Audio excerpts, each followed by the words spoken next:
Parenthood of the Great Northwest and the Hawaiian Islands. I am joined by a whole panel, as you can see, of wonderful speakers, including Governor Jay Inslee. We know what a busy time it is. Thank you for being here. Representative Susan Del Bene, Attorney General Ferguson, County Executive Dow Constantine, and of course Amelia, who's going to be sharing her story with us, one of our clients, speaking out against this unconscionable rule. This week, Planned Parenthood of the Great Northwest and the Hawaiian Islands and all of our colleagues in the state of Washington were defunded from the Title X program because we would not comply with the unethical gag rule and put at risk affordable birth control and reproductive health care that has contributed to our record low teen pregnancy and abortion rates in this state. Title X was passed in 1970 and is the only dedicated program in the nation for affordable birth control and reproductive health care in the country. Title X covers contraception, sexually transmitted infections, and the exams that go with them. It never has covered abortion, although we've always been allowed to do non-directive counseling with the money in order to give all the options to pregnant women. The gag rule makes it illegal for any provider in Title X to tell patients how or where to access an abortion. It imposes cost-prohibitive, unnecessary physical separations on health centers that provide abortion. So, for example, we'd have to put 2 health centers here instead of 1 if we were to take the money. And the move is clearly meant to push Planned Parenthood health centers and other reproductive health care providers out of Title X. Planned Parenthood health centers serve 40% of the 4 million Title X patients, and we've been part of the Title X program since its inception in 1970. In Washington, Title X serves 90,000 people, and all those people's health care would be at risk were it not for the teamwork of the people in this room. Planned Parenthood health centers are critical, as are our colleagues at the health departments and the private providers around the state, to thousands of people in our region and the millions across the country who rely on Title X for cancer screenings, HIV testing, affordable birth control, and critical primary and preventative care. This administration is failing us when it comes to ensuring our health rights and freedoms. This cruel action from the administration targets the most vulnerable people we see and takes away their access to birth control, all the while claiming that this is for moral reasons. Just mathematically, we know that if you make it difficult for people to get sex ed and then you make it impossible for them to get contraception, you can hardly be surprised when your abortion rates inflate. That makes this a terrible strategy and an exceptionally bad idea. We'll continue to fight this administration because everyone deserves a fundamental right to health care, and our government should be focused on expanding health care access, not restricting it. Planned Parenthood and the other providers in Washington state are no more for sale to this bullying government than Greenland.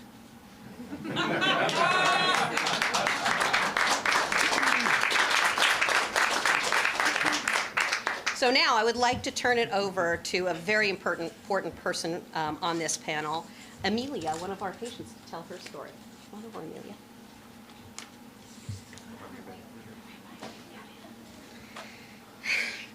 Hi, my name is Amelia. I'm a Title X patient. I've navigated the healthcare system from a young age. I'm disabled. I had a traumatic brain injury when I was a kid. It's part of me, the chronic illnesses, the effects, it's always going to be, it's part of who I am. In my youth, I experienced a number of roadblocks, and as a result, I ended up without reliable health care or a place to stay when I most needed it. And then my stomach started hurting. And even though my doctor told me that it was just my period, I knew something was wrong. I was stuck in bed, even though I was used to being bedborne. And I was used to the nausea from my head injury, but I knew something was wrong. And even though I didn't know what healthcare I qualified for, I knew I could go to Planned Parenthood.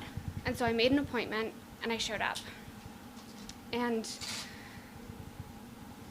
when I had to fill out the form and put down how much money I had, and say, I don't have an insurance card anymore that I can rely on, I was embarrassed. I was humiliated. But when I needed it most, I had someone that I could count on for the first time. Being seen for who I am, for more than my symptoms, for more than my identity. because it wasn't just my period. It was ovarian cysts. And when I went to that appointment, someone believed me. And I got accessible, free birth control. And the pain was manageable, it was treatable. I took that pill, and I was getting better. I had 45 doctor's appointments last year, over 45 doctor's appointments, hospital visits, surgeries. But what stuck out to me was that one, being treated by like a human, by another person. And less than 2 weeks later, I started being a volunteer. And what's happening with Title X will impact thousands in Washington, thousands like me. Thousands who need and want birth control for all sorts of reasons, yet it still remains out of reach. I'm grateful for Planned Parenthood, and I will do everything I can to speak out and fight against this unconscionable rule. Thank you.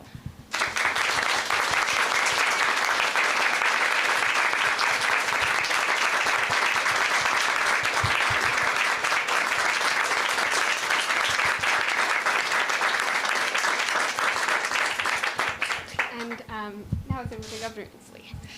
Thanks, Amelia. Thank you. Thank you. Thank you.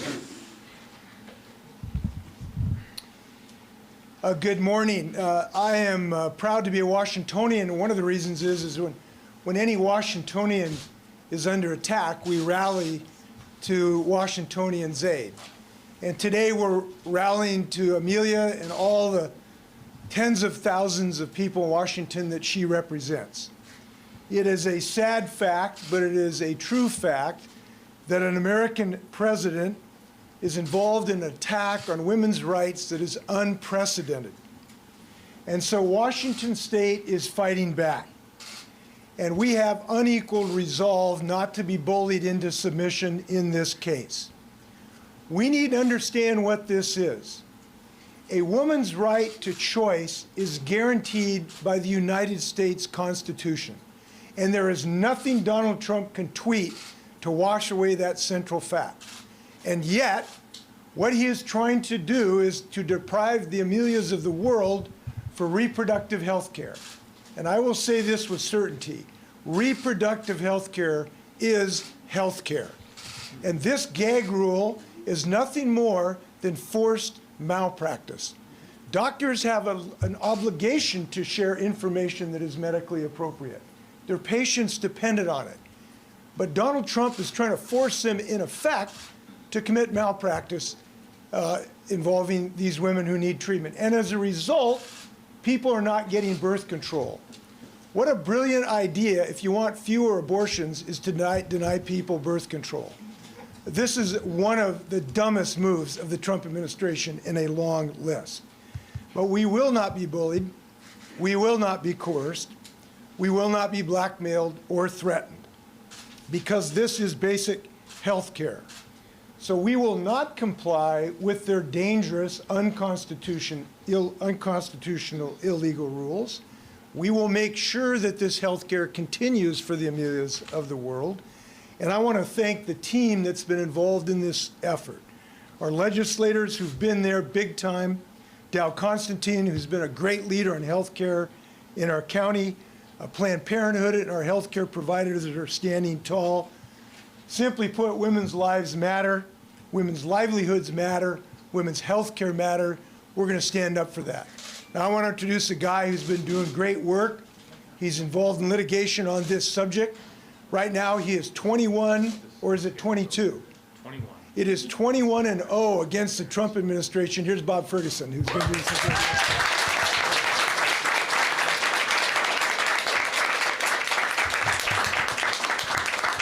Thank you so much, Governor. Thank you for your leadership at the statewide level, which we all appreciate so much. Amelia, thank you.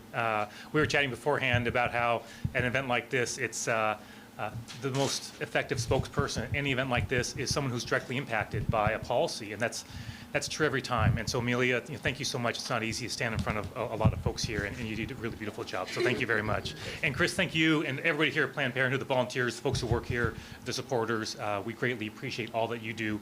And Look, I'm not going to repeat what's already been said so well about the gag rule. It is obviously a direct attack upon Planned Parenthood. It's obviously a direct attack on women in our state and across the country. It's unlawful and it needs to be stopped.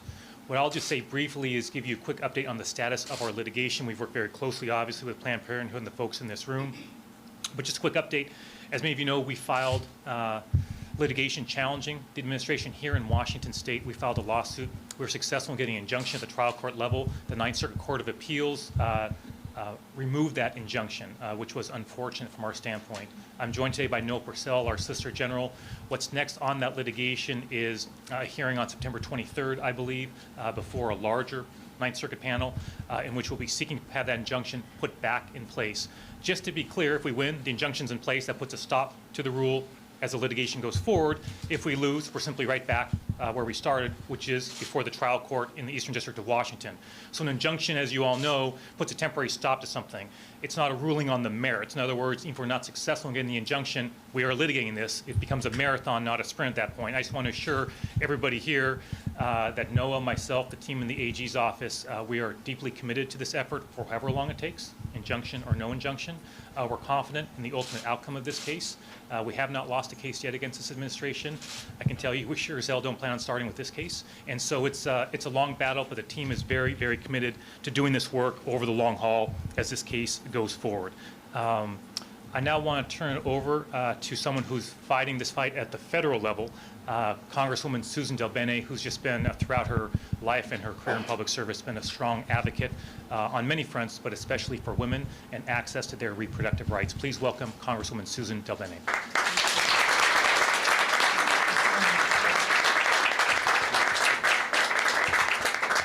Good morning. I just want to thank Planned Parenthood for all of their strength standing up to this attack on women's health, to Amelia for her story, and all the strong leaders who are here.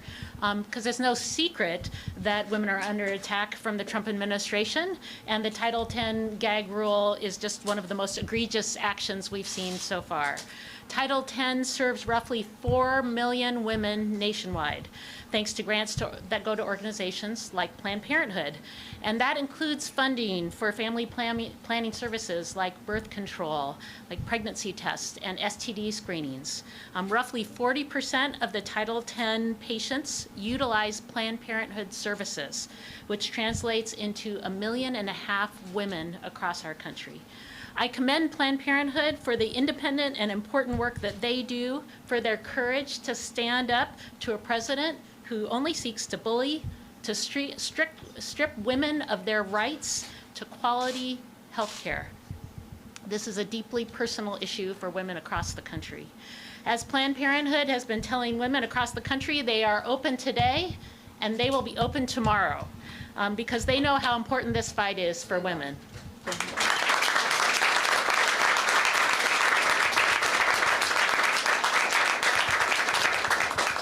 Congress needs to take action, and in the House we are.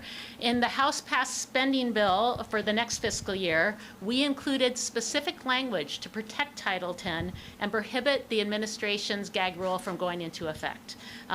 But we need to stand together and to keep fighting.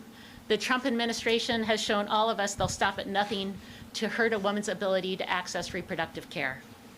We need to show them that women will not be intimidated and we will not be defeated. We're going to fight until our rights are understood, till our rights are respected, and our rights are upheld.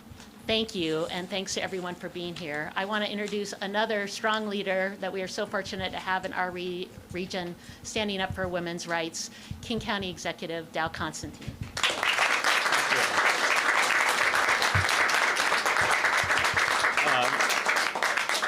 Thank you, Susan. Governor, Bob, Chris, Amelia, thank you all. It is wonderful to be here today, although I have to say I wish it weren't for this reason.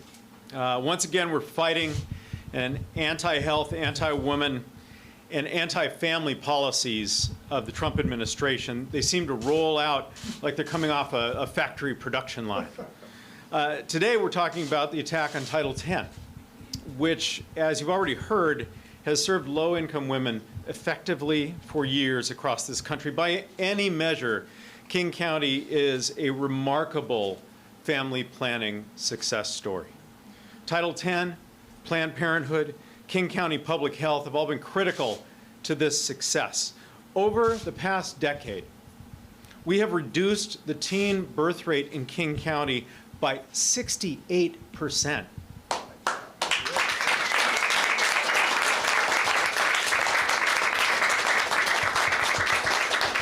I mean, think about that. A 68% reduction in teen births. King County has now one of the lowest teen birth rates in the nation. And Title X has helped us get there by reaching women in need, women at the highest risk. With Title X funding, we provide contraception and cancer screening and other services that women would have a hard time getting anywhere else. And these services are provided across 18 planning clinics, family planning clinics in King County, including those provided by Planned Parenthood. For the 25% of women in King County in need of publicly funded contraception, Title X is their lifeline to care. Stunningly, this administration is trying to dismantle this network of care by putting this gag rule on providers. In their world, we'd have a two-tiered system of care, and women with fewer resources would not get all the information they need about their health care options. That is a world none of us wants to imagine, and no one here accepts. We are not willing to accept a world where women have less access to pregnancy or STI or cancer prevention services. We refuse to see our historically low teen birth rate reversed. And we cannot let that happen. So we have really come too far to turn back. King County will continue to do the difficult frontline work. We will continue to advocate for local and state funding, and thank you to our state legislators and the governor. And we will continue to fight this immoral gag rule along with our Attorney General. Thank you for being here today.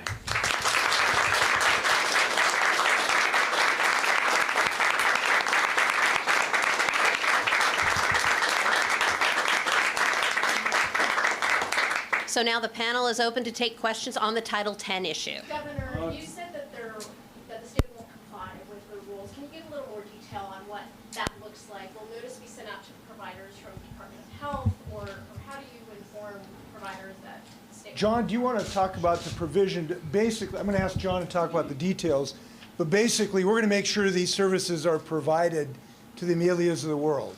And we will make sure in the state of Washington those services are provided. We'll make sure everybody understands that, and the spectacular success that Dow has talked about is going to continue.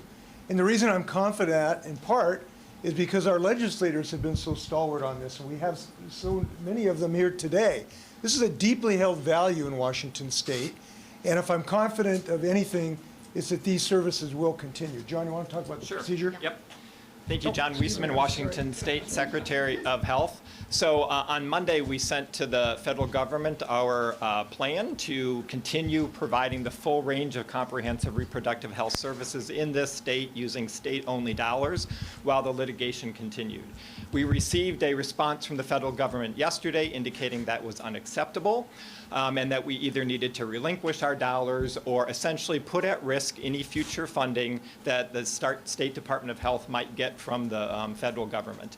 They have backed us into a corner, and they are forcing us out of this program. So moments ago, we submitted our termination letter to the federal government immediately that we are terminating our participation in this grant program because they are forcing us to do so. It is against Washington's values, as you have heard from my colleagues, and it is against state law for us to comply with those regulations. So we have put that out. We will be issuing a press release later, I believe, from the governor's office, along with the letter, and then we will be notifying our clinic providers, our family planning providers. But the main message is we are providing the full range of comprehensive services in Washington State. We will continue to do so. Our providers will do that, and we want patients to keep seeking out these services. How will you cover those services? What kind of money if you're losing this money, how are you going to replace it? Thank you. So yes, we are losing $4 million in federal funding by this act. The state contributes $9 million of funding for family planning services. We are going to continue providing family planning services with the state funds. We will be needing, we're forced again into asking the legislature to make up this difference. And so as we go through the budget process, we will be asking the legislature to essentially fully fund our program, given the federal government stepping back from their responsibilities. This is a bit of a follow-up on that. I tend to see this a little bit through the lens of the big Planned Parenthood clinic over in Pullman, the one that was firebombed Yes. and reopened. I Yes. believe Trudy Inslee was present for the Mhm. reopening. So a couple of questions. First of all, with this uncertainty, will you be able to continue to offer a service like that, which is very, very important in more rural areas that are a little bit more hostile to abortion? And secondly, a follow-up for the Attorney General. Why did you choose to file this lawsuit in the U.S. District Court for Eastern Washington? So I'll answer the first part, and then I'll turn it over to you, General. All of the Planned Parenthoods, health departments, and the private providers will all be seeing people exactly the way we have been to date, thanks to the work of the governor of the state of Washington, and the counties and other people all pulling together to make this happen. We're all figuring out the paperwork, scrambling on the back end, as you might imagine, because we're doing this in real time. But we have intentions of continuing as though the federal government never even happened, and you know, moving along for the women in the state of Washington. I think what is tragic is around the country, and as you know, Planned Parenthood of the Great Northwest and the Hawaiian Islands now serves 6 states. We don't have this kind of support in every state. So I fear for the women of Alaska, and I fear for the women of Indiana. Women of Kentucky have been mitched for a long time. And so, you know, it's that kind of inequality of healthcare that we're going to see, a real patchwork in the places where life is better, like Washington, thank heavens, and thanks to all the people in the room. We're going to continue on, as always. And Joel, thanks for the question on why the Eastern District of Washington. As you all know, when we file in Washington State, we're always litigating federal courts. We have 2 choices, the Western District of Washington, the Eastern District of Washington. Those are the 2 forums we have in Washington State. In this particular case, there's obviously lots of reasons why we choose various forums here in Washington around the country. But in a nutshell, a key driver for us was what you've actually already heard in large part, which is disproportionate impacts, in particular in rural communities. So we see that in particularly high in the Eastern District of Washington, and so that was a key driver for us. But there are lots of reasons to it. One is we try to keep some balance between the Western District of Washington and the Eastern District of Washington where we file our cases. But in this particular case, that was a key driver for us, is the particular impact that's going to be felt by women in that part of the state.